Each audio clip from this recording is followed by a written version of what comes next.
qu'on en parle avec Loïc Le Floch-Prigent. Tout à l'heure, puisqu'on évoque aussi beaucoup EDF, ils étaient en grève hier, on sera avec un salarié représentant d'EDF au téléphone. Ça fait partie du débat. Ça fait partie, ça fait partie du débat. Alors, Loïc Le Floch-Prigent, sur le pétrole déjà, parce que là je pense qu'il est intéressant de s'y pencher.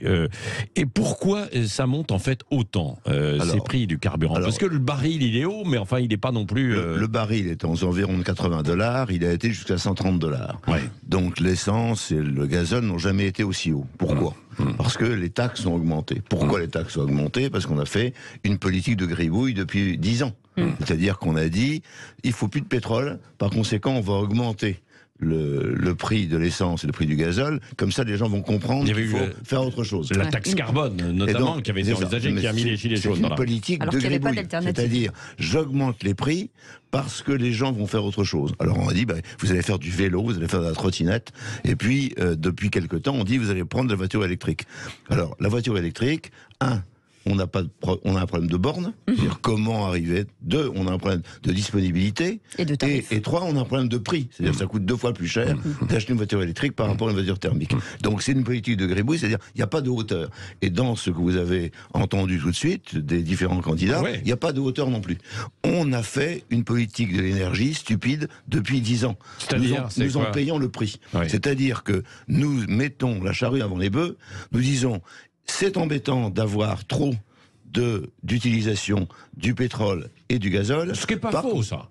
Oui, ce qui n'est pas faux. Hein. Oui, donc, on dit ça. Vous avez été patron de Elf. On dit ça. Vous connaissez bien le pétrolier. Et on ne prend pas les moyens d'utiliser moins le pétrole et le pétrole, le gaz. On ne prend pas les moyens. C'est-à-dire on dit faites autrement, mais on n'a pas d'alternative.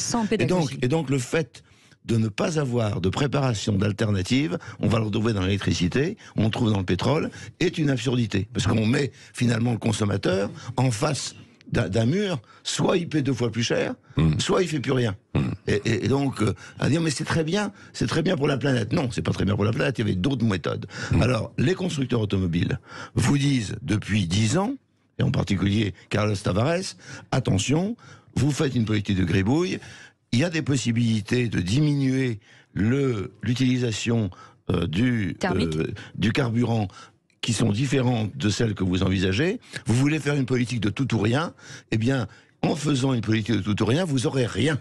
C'est-à-dire qu'aujourd'hui, les gens, la classe moyenne ne peut pas se payer une voiture électrique, même si elle se paye une voiture électrique, elle ne peut pas la recharger quand elle veut faire des longs trajets, et par conséquent, on a fait une politique de gribouille. Oui. Et pourquoi puisque vous vous intéressez, vous connaissez parfaitement ce sujet, si on prend un tout petit peu de hauteur aussi, pourquoi il y a autant de tensions quand même autour du pétrole? Parce que ça pousse en fait au niveau de la consommation dans le monde entier également, quoi, non? Parce que c'est aujourd'hui, dans la civilisation occidentale et dans la civilisation que les autres pays nous envient, c'est la seule manière d'avoir une mobilité harmonieuse. C'est-à-dire que imaginez aujourd'hui les gens en Afrique qui entendent que tout va être une voiture électrique, alors que eux, ils ont des difficultés pour trouver de l'électricité, pour mettre de l'électricité dans leur téléphone mobile. Ils ont un téléphone mobile tous et ils sont sans arrêt avec leur chargeur en main pour savoir où est-ce qu'ils vont pouvoir trouver l'électricité pour charger leur téléphone. Et on dit à ces gens, vous inquiétez pas, on pense à vous et dans quelques temps vous allez avoir une voiture électrique. Ils nous regardent, on dit mais de quoi vous parlez là? Et donc c'est la moitié de l'humanité. Donc la moitié de l'humanité pense que la voiture thermique c'est un objet de liberté et un objet de mobilité, et nous on est en train de dire non, c'est pas ça du tout qu'il faut faire, on va faire des voitures électriques et on va vous obliger à avoir une voiture électrique sans électricité. Il y a des questions de pollution, on peut pas le nier en fait. Mais je ne nie pas ça. Je dis simplement que les constructeurs vous disent depuis 10 ans, nous disent attention, il y a d'autres méthodes pour arriver au résultat. Est-ce qu'on va dans le mur ou on est dans le mur? On est dans le mur. C'est-à-dire que de mon point de vue, là, il faut tirer un trait sur l'industrie automobile en France, en Europe. En France d'abord, donc pratiquement depuis maintenant 20 ans, on demande aux constructeurs automobiles français de s'expatrier. Alors ils s'expatrient en Roumanie, ils s'expatrient en Turquie, ils s'expatrient au Maroc. hein, donc nos constructeurs. Pour construire. Bon. Ouais. Ensuite, quand vous faites ça, vous demandez aux sous-traitants, partez ailleurs aussi. Oui. Donc vous avez le Bosch qui est à Rodez et qui faisait les injecteurs, on dit on fait plus de moteur thermique en France. Alors on supprime Rodez et puis on s'installe en Turquie. Et puis vous avez ensuite les gens qui font des tôles. Ils disent ça fait rien, je vais m'installer au Maroc. Donc on délocalise l'industrie et on est en train de dire... on leur demande de revenir. Quoi ? Non, on ne leur demande pas de revenir. On dit on va vous faire revenir. Mais ils n'ont pas du tout envie de revenir.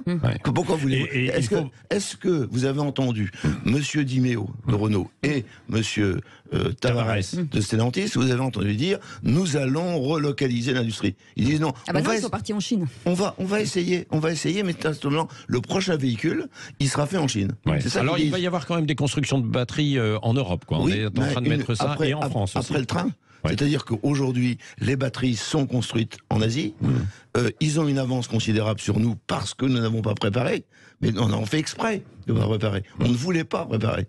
On ne voulait pas dépenser de l'argent. On n'avait pas tranché aussi peut-être. On avait, quand on a pris les mesures, on n'anticipe jamais, quand une loi passe au Parlement, on ne regarde jamais si l'industrie est capable de faire la chose ou pas. Ouais. Donc quand on a dit, quand Madame Hidalgo dit je veux des voitures électriques à Paris, elle ne regarde pas si est-ce que l'industrie française est capable de des voitures électriques. Elle dit puisque je fais ça, et alors on dit 2035, non 2030, puis 2020. Puis, c'est toujours l'autorité politique qui a envie que les industriels fassent. Qu'est-ce qu'il faut les industriels ? Combien de temps ça met pour développer une voiture, un changement aussi radical ? Ça prend 15 ans. C'est pas immédiat. Donc, quel est l'investissement de milliards dans l'industrie automobile ? C'est des investissements qui, au minimum, sont amortis sur 7 ans. On leur dit, vous devez faire du diesel. Alors, ils font du diesel. Et puis, on leur dit à un moment, non, c'est plus du diesel. Ah, très bien, alors on fait du diesel. Tout ce que j'ai fait dans le diesel, qu'est-ce que j'en fais ? Vous le jetez à la poubelle. Certes, mais pendant ce temps-là, ça fait du résultat en moins, ça fait de l'investissement en moins, qu'est-ce que je fais ? Vous donnez de l'argent pour faire ça ? Non, surtout pas, parce qu'on n'a pas d'argent. Très bien, si vous êtes impécunieux. Et par ailleurs, vous avez un problème que vous connaissez bien, c'est-à-dire que celui de l'essence ou du gazole, c'est un problème qui est lié à l'imposition, c'est-à-dire que nous, les pétroliers sont devenus des employés des impôts. Oui, des vaches à lait. Des employés des impôts. C'est-à-dire que et soudain on augmente la part de l'État dans le prix de l'essence ou du gazole. Ça représente plus de 60%, c'est ça. Les taxes. Après on dit on fait une TVA dessus. Ah, c'est intéressant la TVA, parce que si jamais le prix à la pompe augmente, si jamais par conséquent il y a un peu de difficulté à avoir les prix augmentent. Et la taxe augmente. Ah, l'État dit moi je continue. Donc aujourd'hui, plus le prix du baril augmente, et plus l'État touche de l'argent. Alors là, il y a un vrai sujet. Loïc Le Floch-Prigent, la question que se posent beaucoup de gens, qui nous écoutent peut-être d'ailleurs en roulant, là, aujourd'hui, comme Adonis, qui nous a appelé ce matin au 0826 300 300. Ils se disent, d'accord, alors là, on est très haut, est-ce que ça va continuer ? Parce qu'il y a les indemnités kilométriques que l'on donne à certains. C'est une broutille, même si, ça peut... comme on dit chouïa, quoi. Non, c'est pas le sujet. On n'est pas dans le sujet. On n'a pas dans le sujet, alors justement, est-ce que ça va continuer ?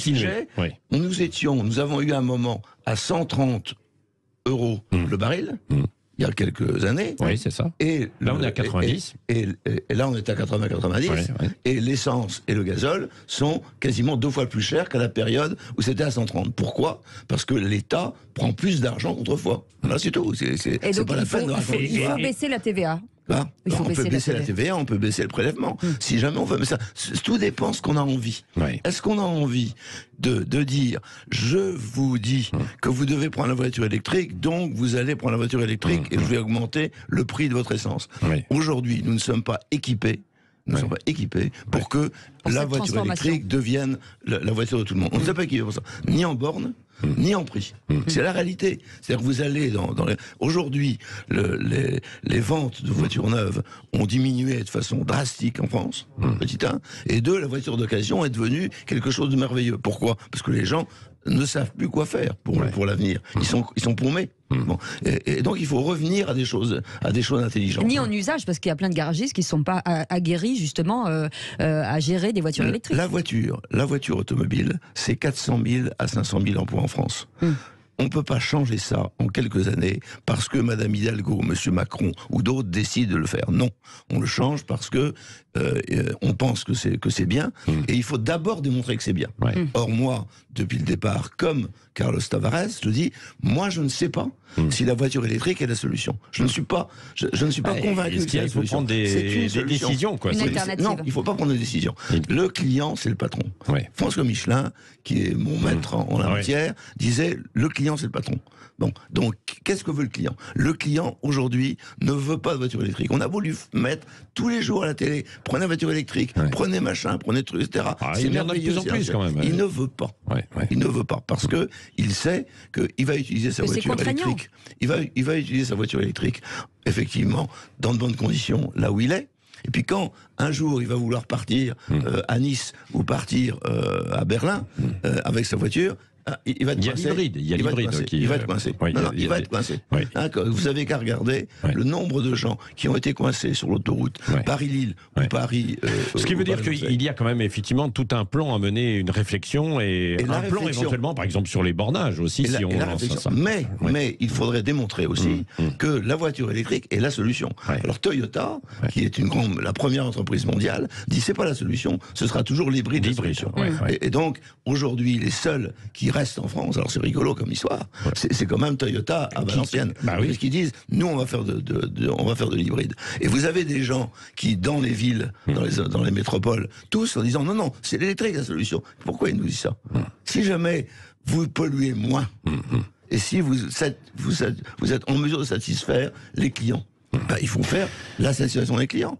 Et on pollue moins. Et avec l'hybride, en ville, on pollue moins. Merci. Allez, Loïc Le client est roi. 0826 300 300. Vous appelez au standard. C'est pire que ça, c'est le patron. C'est le patron. Si jamais il n'a pas envie de commander les voitures, il les commande pas. Et ben voilà.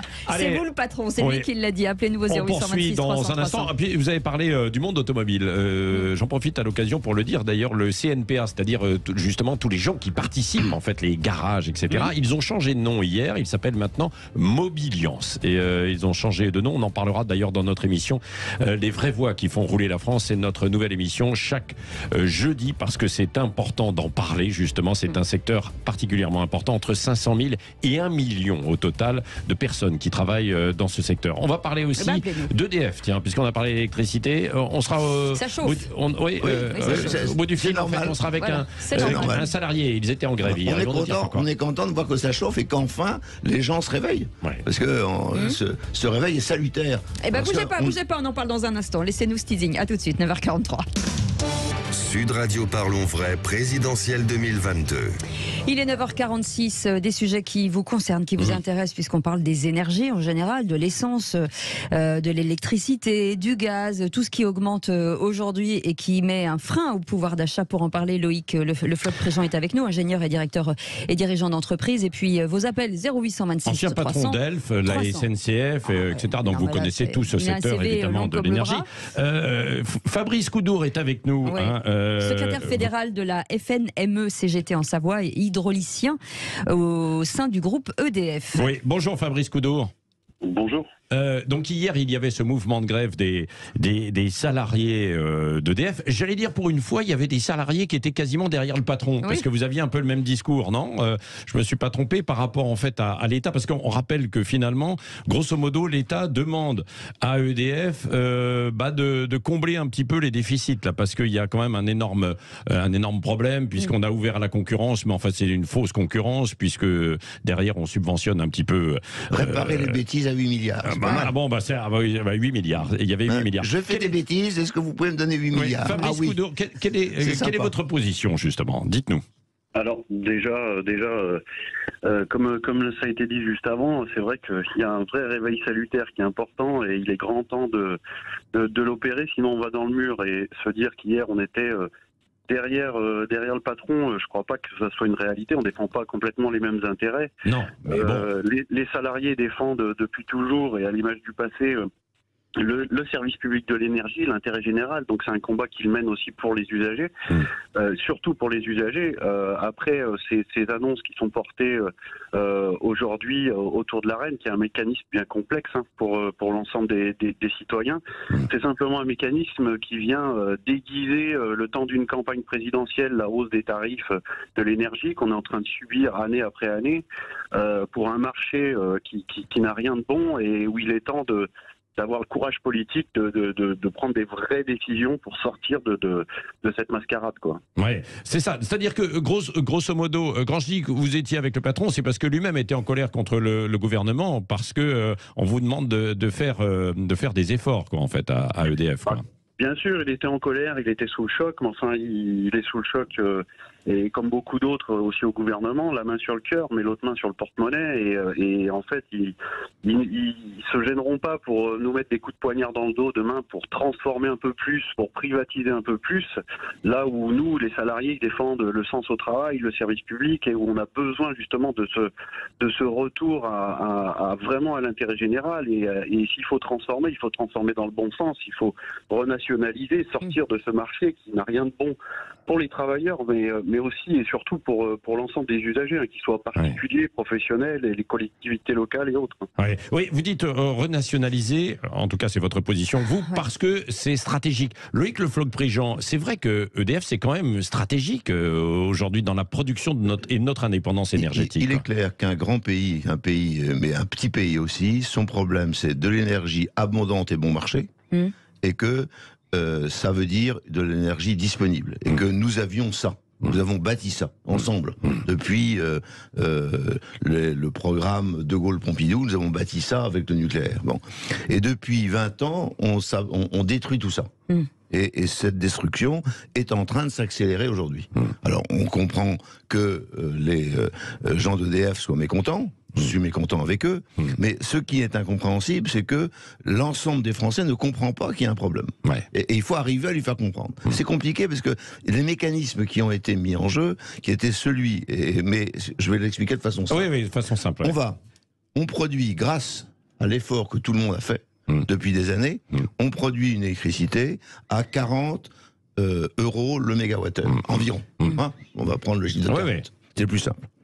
Et le mécanisme qui a été mis en place avec la Commission européenne et avec l'aide, si je puis dire, de l'ensemble des pays qui sont autour de nous dans l'Europe, fait que nous l'achetons, nous, industriels, nous, à un prix nettement supérieur. Bon.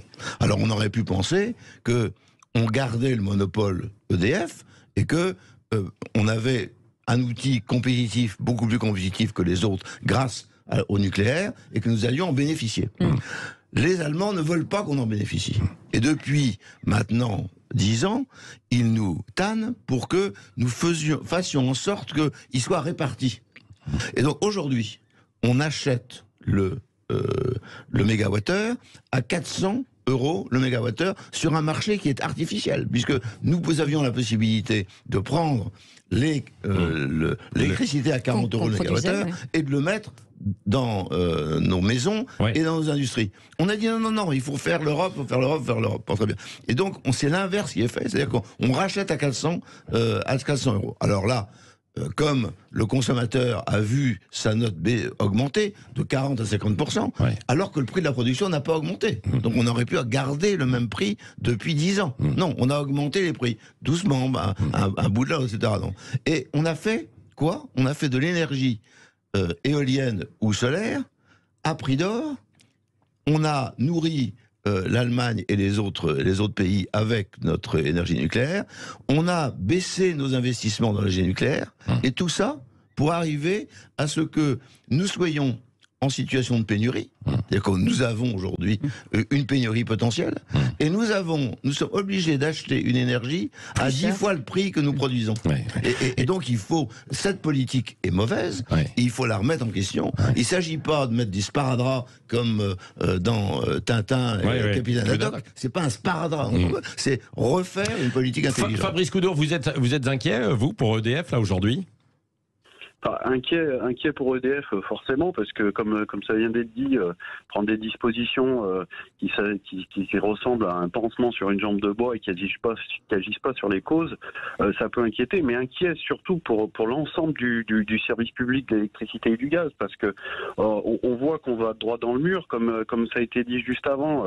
Il suffit de faire le bilan entre les 50 premières années d'une entreprise nationalisée, EDF-GDF, avec tous les défis énormes, l'efficacité qu'on a pu relever avec la péréquation tarifaire, le bas tarif fixe, des programmes de développement d'outils de production énormes comme le programme nucléaire, et puis le comparer avec les 25 dernières années où c'est un échec cuisant, avec une augmentation des tarifs qui est énorme. On a quand même voulu nous dire qu'il fallait ouvrir à la concurrence pour faire baisser les prix, et année après année, on augmente les prix pour installer la concurrence qui, elle, ne produit rien. Ben oui, c'est ça. C'est une fausse concurrence, quoi. Artificielle complètement. Ouais. Aujourd'hui, ça a le vent en poupe. On nous parle des circuits courts et compagnie. Eh ben, allons-y jusqu'au bout. Faisons d'une entreprise intégrée, nationalisée, qui intègre production, transport, distribution, puisque c'est la France qui produit elle-même sa propre énergie, et donc EDF en très très grande partie, un circuit court avec les usagers. Ça nous évitera peut-être d'aller au court-circuit, justement. À l'époque, on produisait 75% de l'énergie qu'on consommait. Enfin, on consommait 75% de l'énergie qu'on produisait. Est-ce que c'est encore possible aujourd'hui? Est-ce que là c'est trop tard, ou est-ce que non, mais c'est pas trop tard. Il suffit simplement de prendre les bonnes décisions au bon moment. C'est-à-dire que effectivement, il y a un programme de maintenance à assurer pour les centrales nucléaires. Ce programme de maintenance, il a été retardé parce que on avait depuis 10 ans, on marche sur des œufs en disant le nucléaire, on a envie, on n'a pas envie. Tout a commencé il y a une vingtaine d'années. C'est-à-dire qu'on a le nucléaire honteux. Bon, le nucléaire honteux, ça conduit à faire des bêtises sur les éoliennes et le solaire, qui coûtent horriblement cher, et ça conduit à ce qu'on n'ait pas fait le programme de maintenance. On peut essayer de développer en parallèle quand même, quoi, en ajustant les choses. On peut développer en parallèle, ce n'est pas.